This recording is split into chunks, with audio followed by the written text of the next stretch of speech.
So as the dust is starting to settle from the whole Oval Office debacle that took place between Trump and Zelensky, and we see that the UK are looking at upping the ante in both money and resources and putting boots on the ground and airplanes in the skies, what we're actually seeing is people are starting to divide between the left and the right, and that's how it's being portrayed in the media and by governments in the EU as well. Because Trump's particularly right and the EU and Labour are particularly left.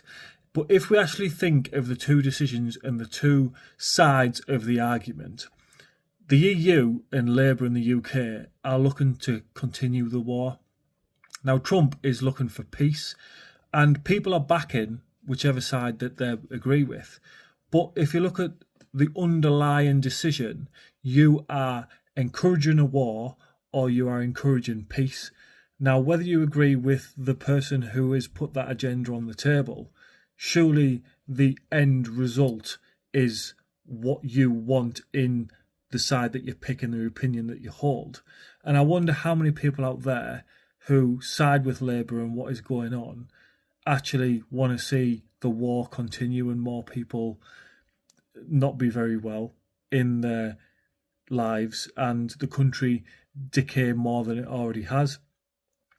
Or is it got to a point now where you would rather choose that over choosing peace just because of the characters and the figures that are involved? Because me, on a whole, I would be looking for peace.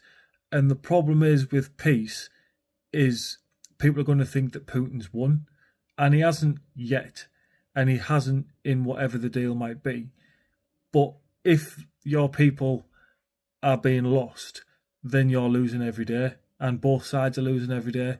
So when people start firing up their mouths online about Trump's this and Trump's that and Labour this and the EU and we should be doing this, that and the other, think of the end consequence of the actions that the people are taking and what that means to people's lives on a smaller scale. But on a larger scale, nothing is promised that they keep saying that will happen.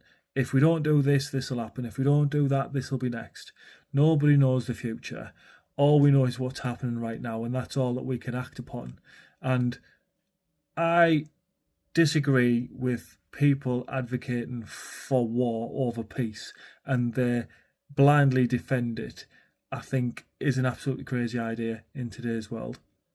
I think you have probably been brainwashed to a certain degree, and you're just picking a side and not the actual repercussions of what that side stands for.